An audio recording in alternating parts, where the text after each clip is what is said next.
안녕하십니까. 아나운서 김민정입니다. 예, 반갑습니다. 터프하지만 스마트한 야수입니다.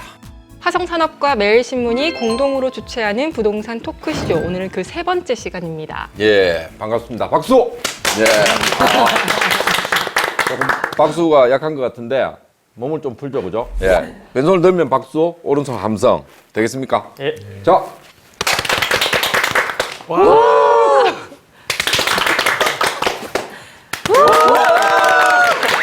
아주 좋습니다. 자, 시작하시죠. 네, 자, 이번 시간에는 알면 도움된다. 이 부동산 톡톡 정보에 대해서 알아볼 텐데요. 먼저 이사님, 부동산 실수요자이든 이 투자 목적이든 정보가 참 중요하다는 생각이 드는데요. 이 전문가의 조언과 또 어드바이스가 물론 필요하겠지만은 개인적으로 필요한 정보를 어디서 어떻게 살펴봐야 할지 알려주시면 참 좋을 것 같아요. 네, 뭐 오늘처럼 이렇게 유익한 우리 부동산 토크쇼 듣는 것도 아주 알찬 정보를 얻어가는 게 될 테고요. 그리고 또 하나는 그 한국감정원의 새 이름 한국부동산원 청약홈에 들어가면은 너무나도 자세하게 다 나와 있습니다.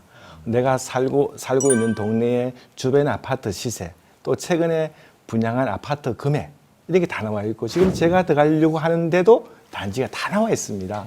거기다가 알림 신청을 해놓게 되면은 대구 전역에 분양하는 모든 정보를 한국부동산원에서 다 알람 문자를 드리고 있습니다. 그리고 또 더 나아가서 뭐 재건축과 관련해서 좀 더 자세한 상담을 원한다. 우리 저렇게 배차님도 계시고 또 세무와 관련해서 상담하시는 분은 또 이렇게 우리 안혜 계사님 세무 상담 쪽에 또 전문가를 찾아야 되는 거고 또 주변에 이제 시세라든지 또 내가 하려고 하는 이게 합리적인 가격인지 이런 게 또 궁금하다면은 또 전문가인 우리 또 차장님 계시고 그래서 이런 정보와 또 하나 발품을 좀 더 팔면은 이런 주변에 또 전문가들한테도 청취를 하게 되면은 부동산에 아주 고급 정보를 얻어갈 수가 있겠습니다. 또 우리 무료죠, 방송이? 네, 소장님한테 좀 궁금한 부분이 있는데요.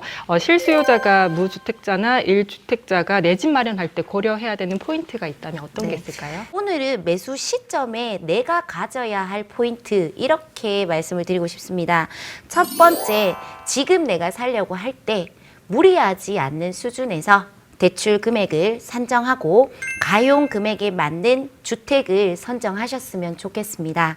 그리고 두 번째는 위치죠. 위치와 입지는 분명히 다릅니다. 근데 위치라는 것도 구매자의 편의성과 안정이 최고 우선시 되어야 된다고 생각합니다.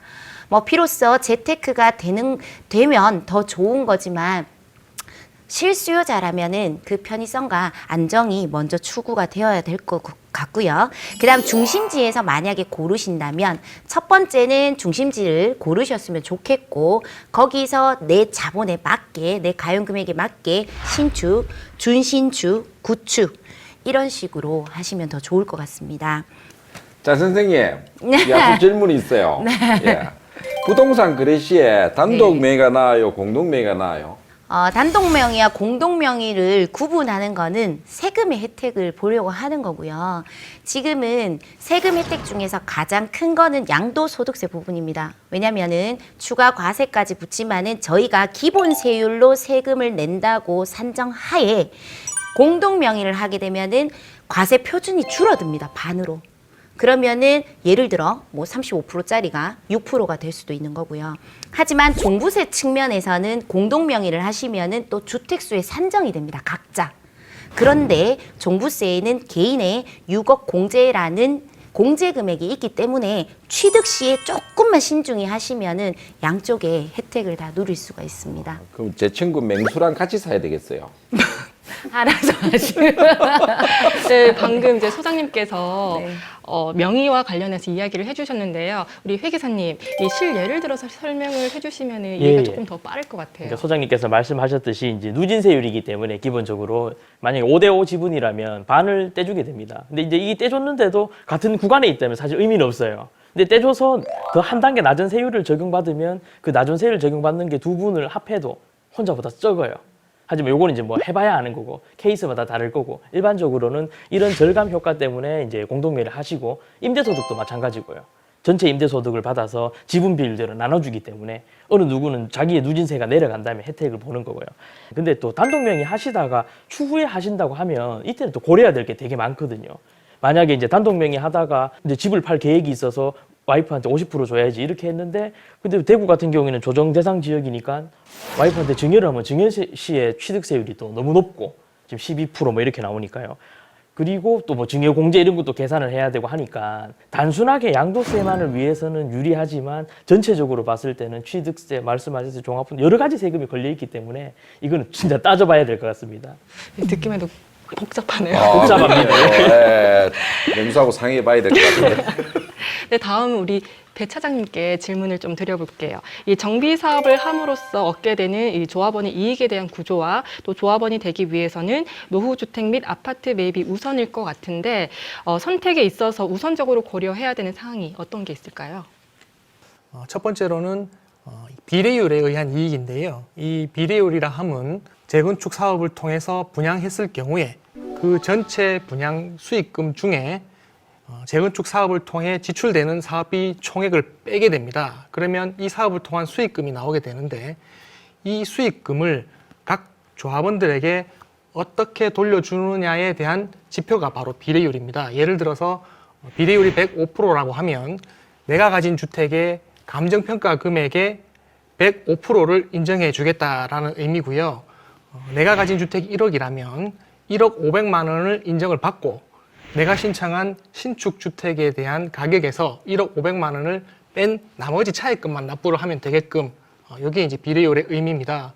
여기서 5%만큼의 이익을 볼 수가 있고요. 두 번째로는 앞서 말씀드렸다시피 일반 분양가와의 차이, 그리고 로얄층에 대한 우선권, 그 다음에 조합에서 특별히 제공하는 그러한 무상 품목들에 대한 혜택이 있을 수 있습니다. 세 번째로는 일반 분양하고 나서도 이게 대단지 선호지역이라면 또 프리미엄이 붙을 수가 있습니다. 그래서 이 3단계의 이익 구조가 생길 수가 있고요.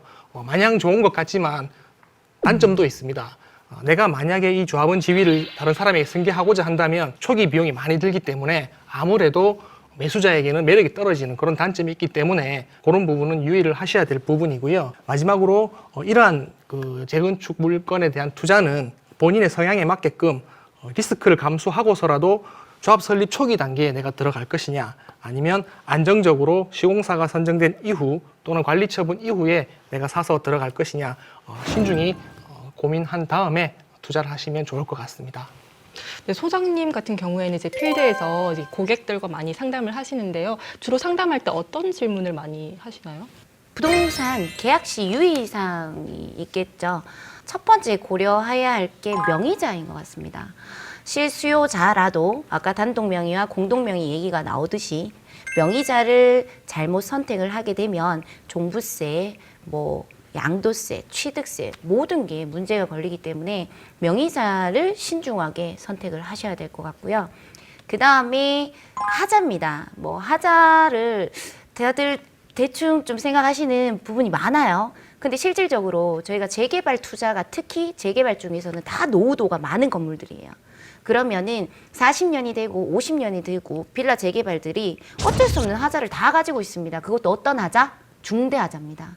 그러면 민법상 중대하자는 매도인 하자 담보 책임이라고 있습니다. 그러면은 하자를 안 날부터 매도인이 책임을 져야 합니다. 근데 그렇게 따지면은 자, 손바뀜이 계속 일어났다. 재개발 투자 지역이라서 그러면 매도자가 2년 안에도 5번이 바뀔 수 있어요.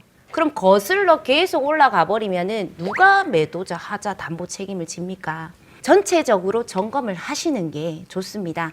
자, 그리고 마지막으로 말씀드릴 거는 위임 시에는 반드시 위임하시는 분이 직접 발급한 인감 증명서가 필요합니다. 그리고 위임장에 다 내용물이 등재가 되어 있어야 하고요. 그것만 생각하시면 되고, 또 저희가 계약서에 보시면은 하고 마지막에는 민법에 의거한다는 말이 있습니다. 근데 우리가 특약사항이라고 존재하는 곳에는 민법보다 우선합니다. 그래서 뭔가 특약을 지어야 할 게 있다면 반드시 공인중개사와 매도인, 매수인, 임대인, 임차인 사이 협의하에 특약사항에 한 번 더 기재하시기를 바랍니다. 우리 회계사님한테도 동일한 질문을 좀 드려볼게요. 여러 고객들과 상담을 하면서 이 부동산 관련해서 고객들이 가장 많이 묻는 질문 어떤 게 있을까요? 예, 좀 몇 가지만 설명을 드리면 일단은 이제 2주택자는 과세지만 2주택자가 2개 중에서 하나를 양도로 하면 과세지만 어떤 요건에 해당하면 비과세가 됩니다. 이걸 이제 가장 많이 물어보시고요. 그 다음에는 이제 요즘 같은 경우에 이제 그 증여하실 때 부인이나 자녀한테 증여할 때 공시지가 싼데 공시지가 해도 됩니까? 근데 이것도 뭐 되는 게 있고 안 되는 게 있는데 주택 같은 경우에는 사실은 뭐 실거래가 이런 게 산정도 어렵고 잘 안 나오기 때문에 공시지가를 해도 무방할 수는 있는데 아파트는 너무 명확하게 나오기 때문에 아파트는 또 공시지가와 시가가 차이가 너무 크기 때문에 이런 거는 거의 이제 조사를 이제 사후 검증을 한다고 보시면 되고 이런 경우에는 공시지가를 잘못 선택했다가는 나중에는 추가적으로 또 과세를 당할 수가 있습니다. 그러니까 우리가 아는 증여세는 신고 납부하는 세금이 아니고 정부에서 결정하는 세금이기 때문에 우리 세무대리인을 통해서 신고서를 날리더라도 이것으로 종결되는 게 아니고 꼭 과세관청에서 조사를 해서 그 당시에는 실거래가가 없었을 수도 있어요. 그래서 썼어요. 근데 수성구 아파트에 생겼네? 우리는 몰랐는데 그러면 담당 조사관이 결정을 해버립니다. 결정 고지를 해서 나오면 또 증여세를 추가적으로 더 내셔야 돼요. 그렇기 때문에 좀 유의를 해야 됩니다. 특히 증여를 하실 때는 이제 법에서는 증여일 전 6개월부터 증여일 후 3개월까지를 이제 시가의 범위로 정해놓고 있기 때문에 이거는 뭐 한번 또 돌다리를 좀 많이 이제 두드리고 가셔야 되고요.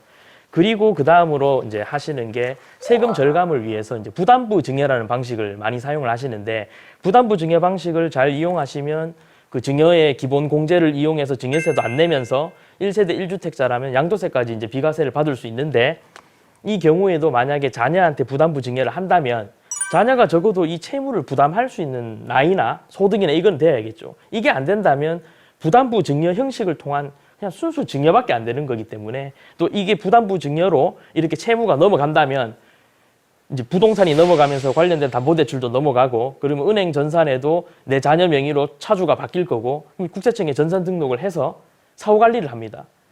이 돈이 언제 없어지는가? 이 돈이 없어졌는데 이 아들의 신고된 소득으로 보니까 아니네. 그럼 거꾸로 역으로 올 수 있어요. 이 차입금이 어떻게 없어졌죠? 알고 보니까 아버지가 부담부 증여를 형식을 취한 순수 증여했던 거죠. 그럴 수도 있기 때문에 이런 거는 꼭 잘 알아보시고 이제 시행하셔야 됩니다.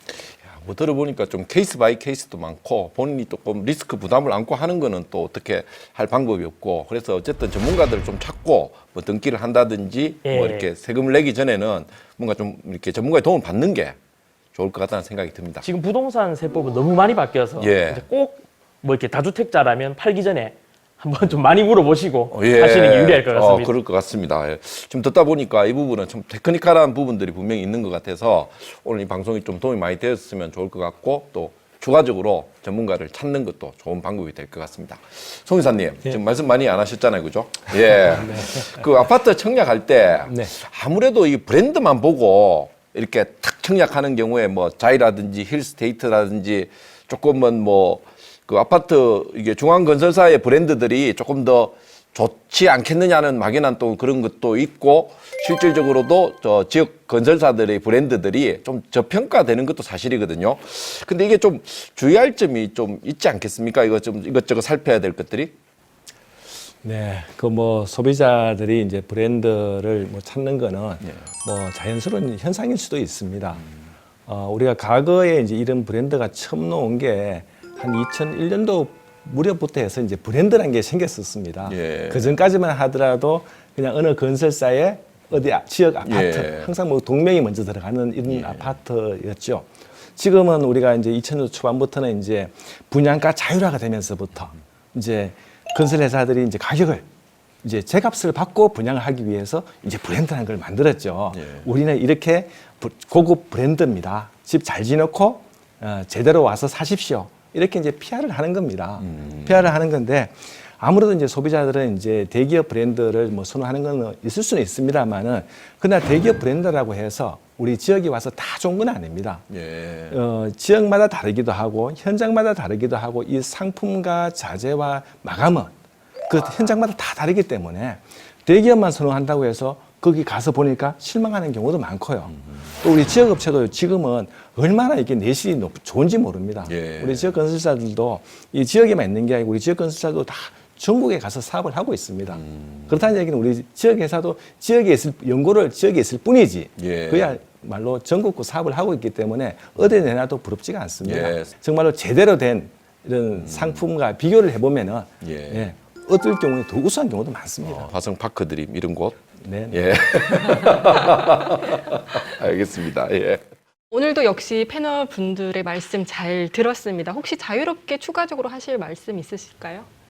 네, 제가 또 추가로 좀 말씀을 드리면은 유익한 정보를 드려야 되잖아요. 우리 청약 시장에서는 보면은 이런 부적격자를 줄이기 위해서 과거에는 이제 금융결제원 아파트 투유에서 청약을 했습니다만은 이런 거를 이제 시스템을 더 보완해서 한국부동산원 청약홈에서 합니다. 여기 들어가 보면은 과거에 내가 당첨되는 사실 여부와 또 제가 이제 가지고 있는 주택이라든지 이런 정보가 다 떠가 있습니다. 개인의 부동산에 관한 모든 정보가. 그걸 좀 알고 하셔야 되겠고, 각 신청하는 것마다 유의사항을 읽어보시면 부적격을 줄일 수가 있는데도 불구하고 지금도 여전히 우리가 전체 당첨자의 10에서 15%가 부적격자가 나오고 있습니다. 얼마나 어렵게 당첨된 겁니까? 예. 그런 실수를 최소화하는 방법은 좀 제대로 시간을 내서 거기 정보를 본다거나 아니면은 주변의 전문가들한테 한번 물어보면 보면은 이런 부적격을 훨씬 줄일 수 있는데도 불구하고 그냥 무턱대고 한다는 게 너무 안타깝습니다. 한국 부동산원 청약홈. 네. 예. 그런 말도 있죠, 그죠? 법은 권리 위에 잠자는 자를 보호하지 않는다. 회 기사님 들어보셨습니까? 예.